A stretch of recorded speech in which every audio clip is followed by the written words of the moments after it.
Advertencia, este material es periodístico e histórico. Si sufres de fanatismo religioso, favor de no ver este video, ni poner comentarios de lo que solo piensan sin ninguna base histórica, científica o un criterio congruente, ya que serán borrados sus comentarios. Es sobre un libro de Rius. Este libro lo leí hace algunos años, y lo entendí como posibilidad, sin creer el 100%, pues ya que de la Santa Iglesia, se duda de su santidad por los casos denunciados de pedofilia. Este es otro caso de sus pecados, la mentira al pueblo mexicano. El libro lo volví a conseguir y los textos siguientes son del escritor Rius. El libro está hecho para que el lector, guadalupano o no, conozca los hechos y saque con bases en ellos sus propias conclusiones. No se puede vivir creyendo en fraudes y engaños. Solo la verdad nos hará libres, como dijo en su momento Jesucristo. Rius, el mito guadalupano. Y, ¿no podrían hacer, como en las telenovelas, un buen resumen con las pruebas de que la Virgen no se apareció? Pues bueno, me encontré material de Rius y descargué este material. Rius, el gran negocio guadalupano. Agachados. Ideas, monos y textos Rius. Es obvio que muchos mexicanos creen a ojo cerrado en las apariciones de la Virgen de Guadalupe. Sobre todo entre la gente humilde. Es obvio también que en México se entiende y es triste verdad que la gente humilde es la parte del pueblo más alejada de la cultura y la educación, que es, en una palabra, la gente ignorante, los amolados, los de abajo, como diría Mariano Azuela, los desposeídos, los que no saben leer, ni escribir, ni comer, ni vivir. Ni pensar gracias a Dios. Esos millones de mexicanos que viven en la miseria y la ignorancia, forman la llamada Grey guadalupana, los adoradores de la Virgencita de Guadalupe, la materia prima del negocio guadalupano. Gracias a Dios. El día que todos los mexicanos sepan leer, escribir y razonar, que todos sepan la verdad de la historia y de la vida, ese día acabará el culto a la Virgen de Guadalupe. Y el gran negocio del guadalupanismo. Un pueblo culto, Gulp. es un pueblo libre. Y la Iglesia Católica lleva 3 siglos explotando la ignorancia del pueblo en su propio beneficio, y utilizando la fe de los indígenas para hacer dinero a manos llenas. 3 siglos. Más bien 4, ¿no? Pues si nos dicen que la Virgen se apareció en 1531. Entonces de veras se apareció la Virgen en el Tepeyac. Eso es lo que vamos a ver en este número. Según se cuenta, un 9 de diciembre de 1531, Juan Diego, un humilde indio, recibió la sorpresa que se le apareciera la Virgen María en el cerro del Tepeyac y le pidiera que se le hiciera en ese lugar un templo. Y lo más sorprendente que en la tilma del indio apareció solita una imagen de esa misma Virgen, como prueba de que realmente se había aparecido y era a la Virgen María. Milagro. Así no queda la menor duda. Visto lo cual y el hecho de que dicha virgen fuera india sirvió para que se le levantara un templo y se iniciara un culto idolátrico a la imagen, culto que perdura hasta nuestros días con millones de fanáticos fieles, y obispos millonarios. A la villa, conserve su derecha.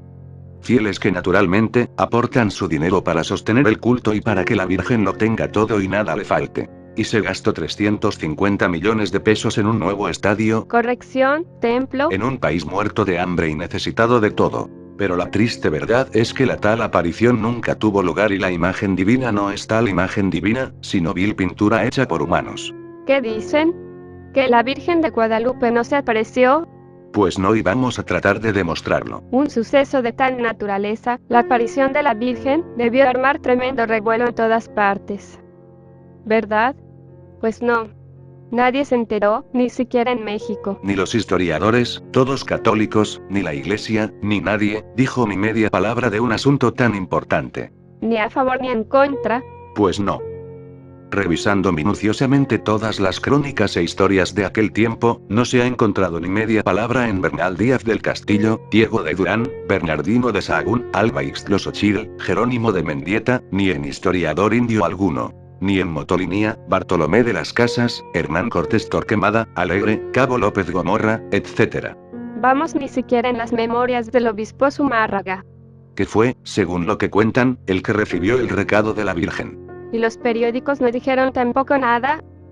Bueno, en aquellos tiempos no había periódicos ni periodistas, pero sí imprentas e historiadores, cronistas de todo lo que ocurría en México. ¿Cómo iban a callar un suceso tan extraordinario? No hay explicación posible. Entonces, ¿cómo salió lo de las apariciones? Pues la primera noticia de las apariciones se dio hasta 1648, es decir, 117 años después. El autor del cuento fue el padre Miguel Sánchez, español, en un libro titulado Imagen de la Virgen María. Y pura competencia comercial. Vean ustedes, en aquellos años la devoción popular se centraba en dos vírgenes principalmente, la Virgen de San Juan de los Lagos y la de los Remedios, con ambas la iglesia estaba haciendo el gran negocio. Pero no los franciscanos. Ni la iglesia de la capital.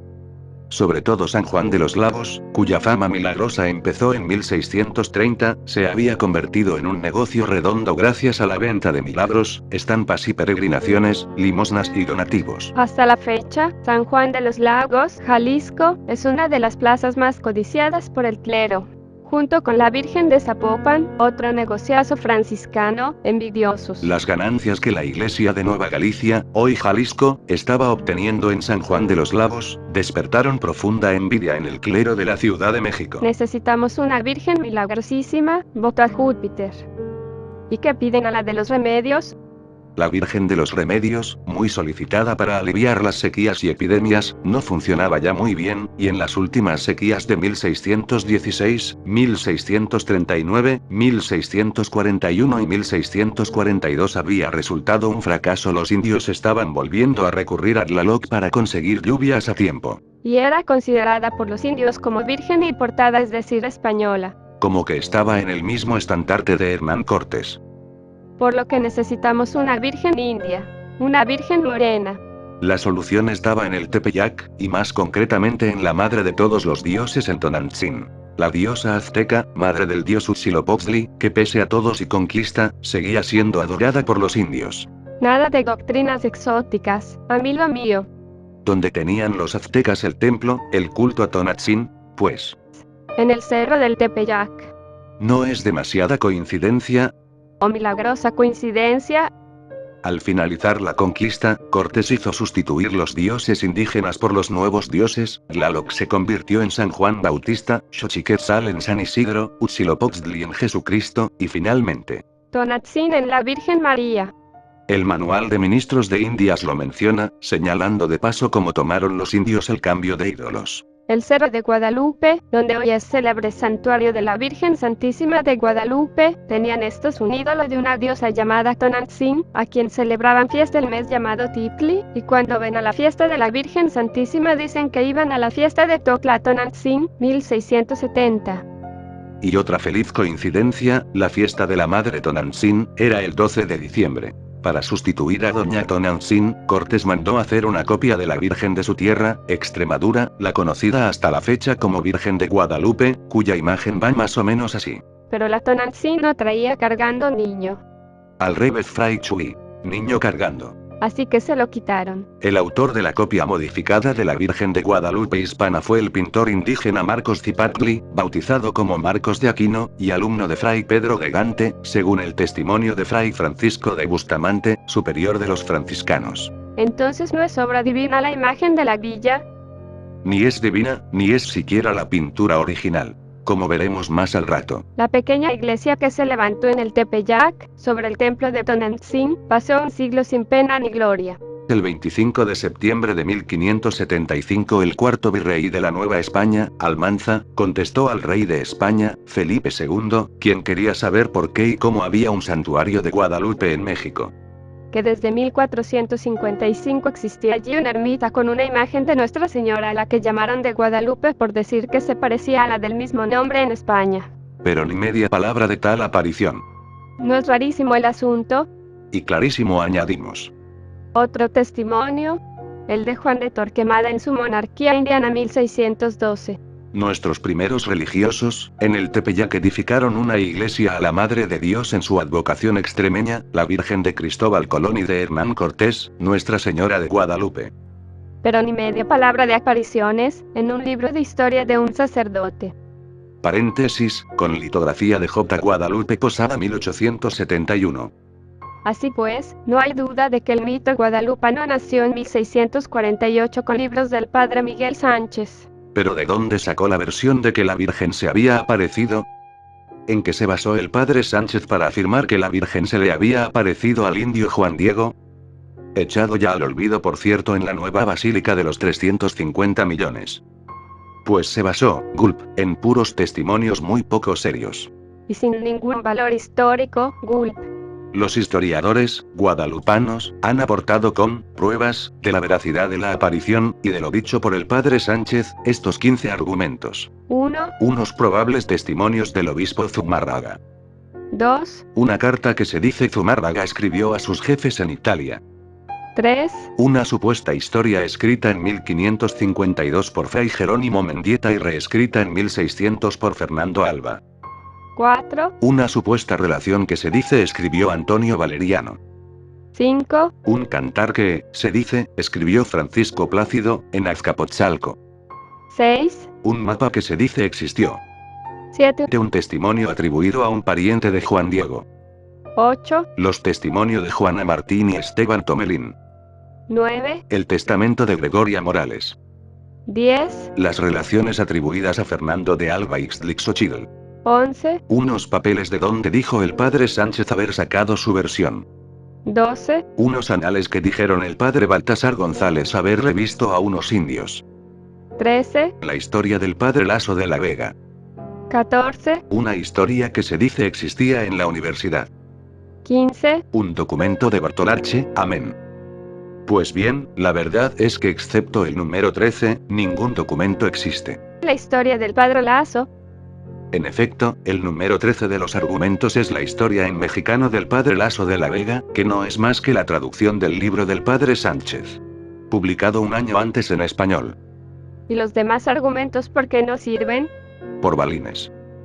La conclusión no es nuestra, sino del gran historiador católico Joaquín García y Cazbelcete, que en 1883 recibió el encargo del arzobispo Labastida, de investigar a fondo todo el asunto. Ni ateo, ni comunista. Y Cazbalceta tardó varios meses estudiando todo y en octubre de ese año contestó al arzobispo en una extensa carta confidencial que suplicaba no se diera a conocer. ¿Y qué dice así? Solo van las conclusiones.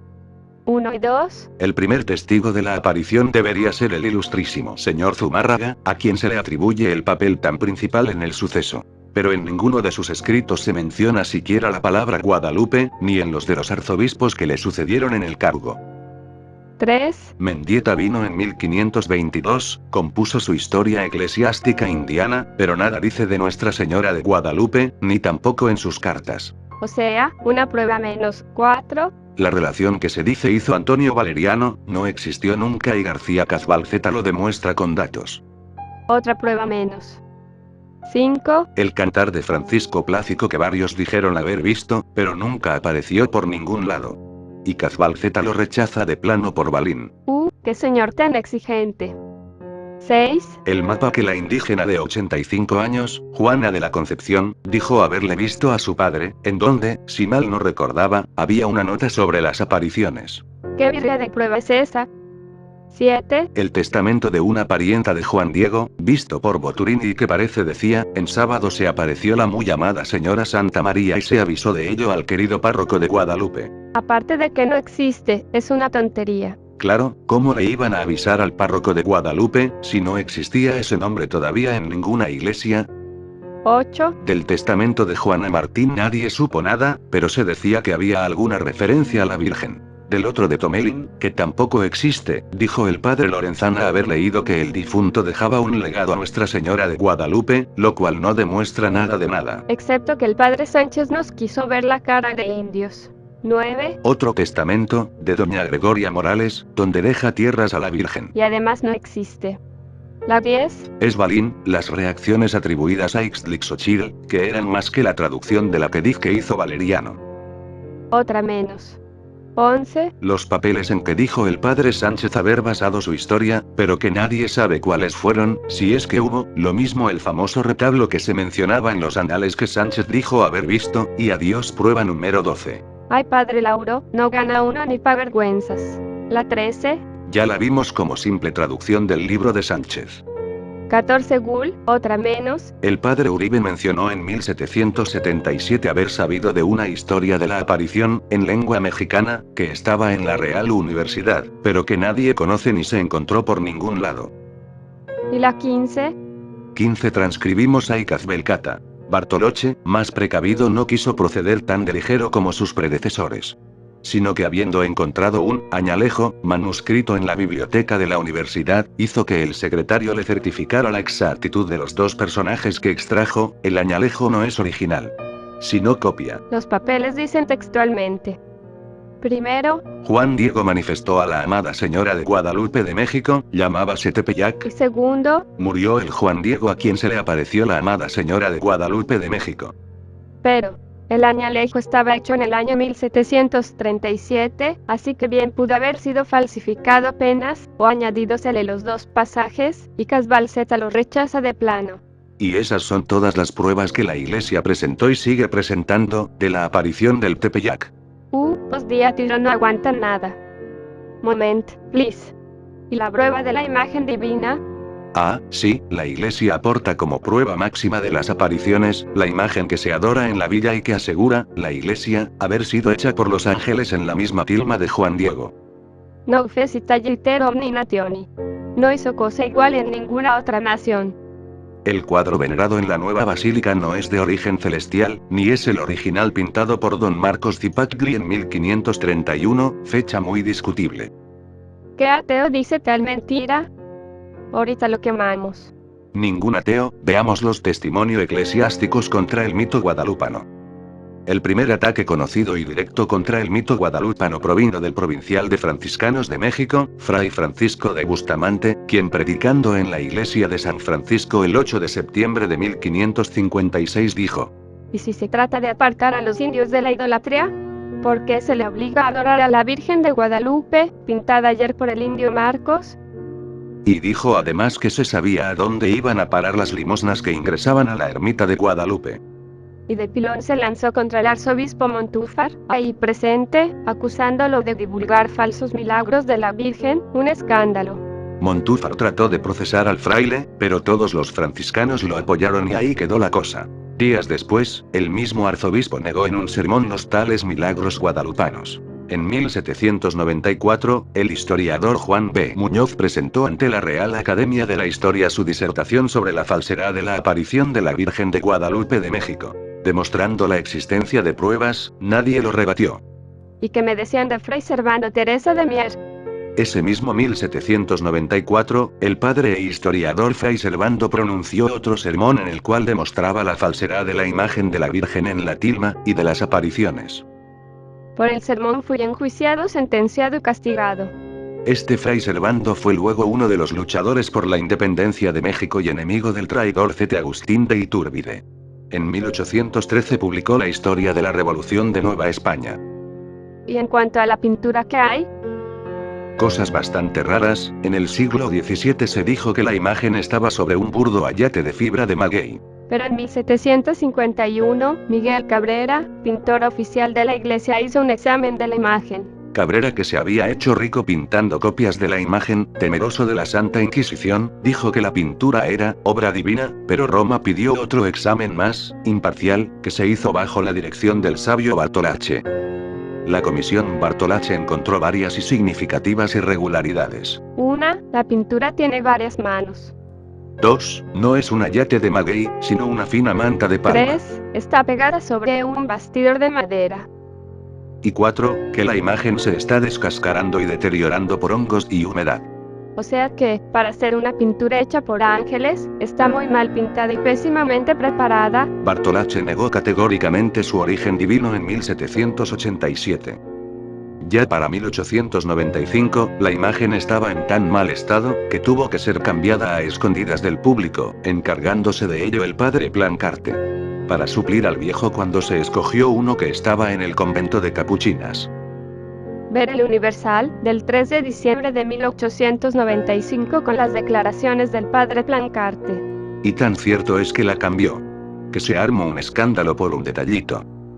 ¿Qué pasó? Nada, su excelencia, nada más la corona. ¿La corona? Mientras que la anterior imagen de la Virgen tenía corona, la nueva, no, la nenia. Plancarte fue acusado públicamente de haber borrado la corona a la Virgen de Guadalupe. Burlándose de la gente, Plancarte dijo que nunca había habido tal corona. Pero ¿y las copias que en todas partes había con coronas? Plancarte llegó al colmo de la burla. Declaró que, tal vez por milagro desapareció la corona. Y los fieles se la creyeron. ¿Quién hizo entonces la imagen que está en la basílica? Se supone que Miguel Cabrera, otro pintor.